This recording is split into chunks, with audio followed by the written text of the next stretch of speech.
یہ کون سی عدلیہ کے وقار کی بات کر رہے ہیں مریم صاحبہ، ثاقب صاحب؟ عدلیہ ایک ہی عدلیہ، ایک ہی وقار ہے، یا کوئی عدلیہ میں بھی وقار مختلف ہیں؟ وہ والے وقار کی بات کریں جو 22 اکتوبر کو غالباً ایک رات کو امینڈمنٹ ہوئی تھی اور اس کے بعد غائب ہو گیا تھا. خیر ابھی جو یہ مقدمہ ہے، وقار صاحب حج پہ نکل گئے اس رات کو. اب جو یہ مقدمہ سپریم کورٹ آف پاکستان نے مقرر کیا ہے، اس کے اندر ایک تو لوپ ہولز بہت سارے آئیڈینٹیفائی کر دیے ہیں ثاقب صاحب نے. ایک اور جو اس کے اندر مین چیز ہے وہ یہ ہے کہ فیصلہ سنانے والے ججز جو تھے وہ سپریم کورٹ میں موجود ہیں. ایک طرف سپریم کورٹ کے رولز ہیں، دوسری طرف 26ویں ترمیم ہے. ان ججز نے جو اس بینچ میں بیٹھے ہیں، جو سربراہی بھی کر رہے ہیں جسٹس امین الدین خان خاص طور پر، ان ججز نے ایک ہی آج تک آرڈر جو آئینی بینچ کا جاری کیا ہے، اس کے اندر انہوں نے ایک ڈائریکشن، ایک چیز واضح کر کے کہا کہ جب آئینی بینچ بن گیا تو پھر باقی سارے جو بینچز ہیں وہ ایک طرح سے فارغ ہو گئے. اب یہ اسی کو سپورٹ بنا کر اگر اس مقدمے کو سنیں گے تو وہ ایک الگ کہانی ہوگی. لیکن بہرحال اس بینچ کی کمپوزیشن جہاں پہ ایک طرح سے حنان کن ہے، دوسری جانب یہ ہے کہ آپ نے 15 ججز ہیں جو کہ اس وقت آئینی بینچ کے لیے نومینیٹڈ ہیں، آپ نے 13 پر بنایا بینچ. آپ نے 13 کا بینچ اس طرح سے بنا دیا، آپ کو لگا وہ 13 رکنی بینچ تھا. وہ 13 رکنی بینچ نہیں تھا، وہ دستیاب ججز پر مشتمل فل کورٹ تھا. جی بالکل. اور وہ 13 رکنی تھا. تو اس وقت کا جو فل کورٹ ہے، آپ نے 26ویں ترمیم کے بعد کوئی رولز نہیں بنائے.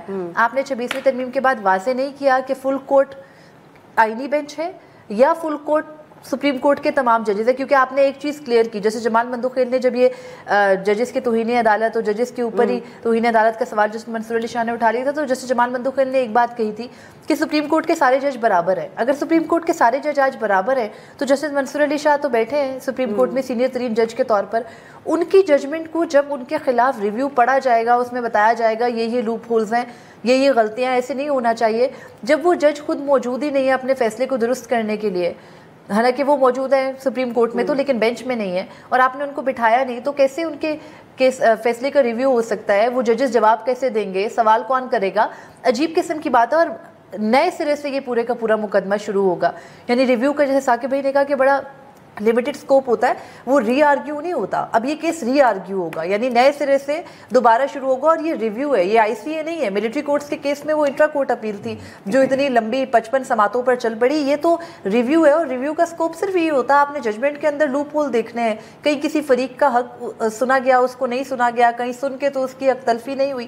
تو یہ کیسے ہو سکتا ہے کہ یہ جماعتیں، مسلم لیگ نون، جمعیت علماء اسلام، پاکستان پیپلز پارٹی، جن کو عوام نے ووٹ ہی نہیں دیا، وہ آگے یہاں پر کلیم کرے کہ ہمیں ووٹ تو نہیں پڑا لیکن ہمیں یہ سیٹس دے دیں؟ کیوں دے دیں؟ کیونکہ Pakistan Tehreek Insaf as a P T I elections میں نہیں گئی تھی، آزاد حیثیت سے گئی تھی. تو یہ سب کچھ اب کھلے گا نئے سرے سے. وہ کہانی بیٹ سمبل سے شروع ہوگی اور پھر سپریم کورٹ کے سامنے پڑی جائے گی. ثاقب صاحب، یہ جو بات مریم صاحبہ کہہ رہی ہیں کہ یہ ری آرگیو ہوگا، از شی ازیومنگ دس؟ بیکاز میں یہ صرف اس لیے پوچھوں کیونکہ آج کل بہت انہونی چیزیں بھی تو ہوتی ہیں نا.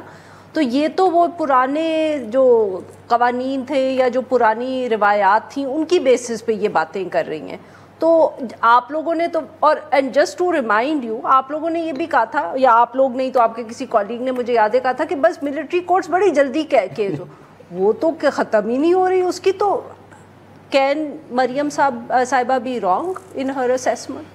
نہیں، وہ بالکل ٹھیک کہہ رہی ہیں. اب ججز نئے آئے ہیں، مطلب فار ایگزامپل عامر فاروق صاحب ہیں، وہ چیف جسٹس تھے ہائی کورٹ میں اسلام آباد، ابھی 11 فروری کو گئے ہیں.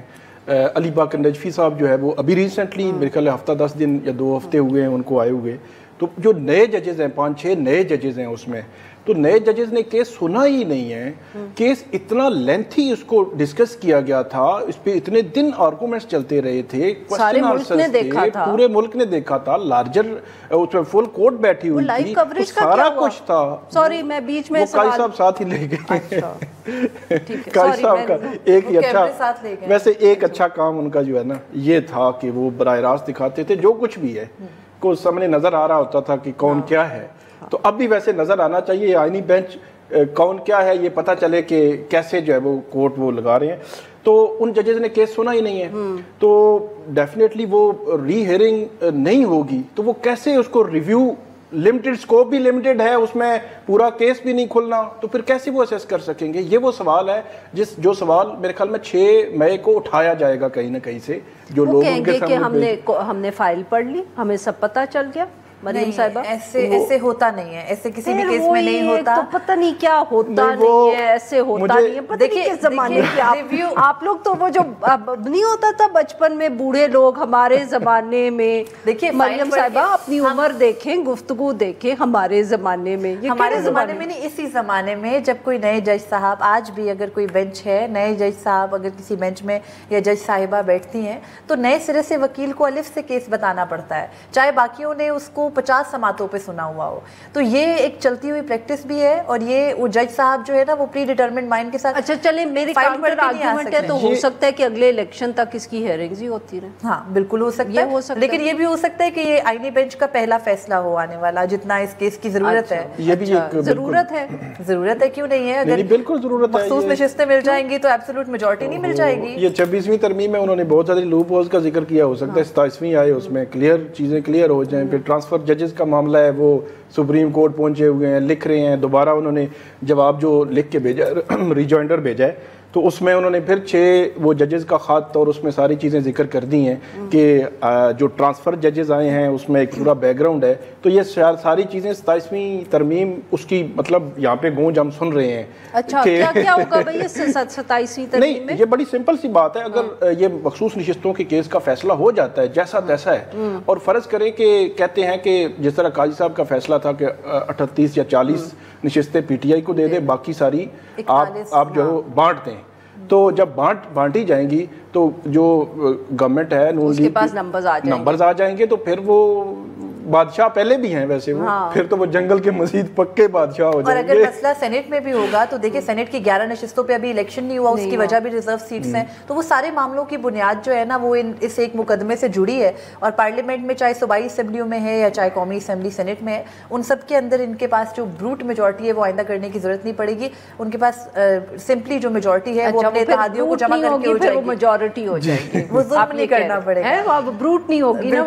مولانا فضل الرحمان جب 26ویں آئینی ترمیم جا رہے تھے اور پی ٹی آئی کے ساتھ نشستیں ہو رہی تھیں, ان کے ساتھ ادھر بلاول صاحب آ رہے تھے, جو آخری بات مولانا نے کی تھی ان کی پارٹی کے ساتھ وہ یہ تھی کہ اگر ہم نہیں بھی جائیں گے تو ہمارے لوگوں کو بٹھا لیں گے, اس لیے بہتر یہ ہے کہ ہم چلے جاتے ہیں. بٹھا نہیں, وہ پہلے ہی بیٹھے ہوئے تھے سر. اب کمال کر رہے ہیں, کیسی باتیں کر رہے ہیں. بروٹ میجورٹی ہے نا, تو اب وہ بالکل آسان. بہت شکریہ, آپ دونوں نے ہمارے لیے وقت نکالا.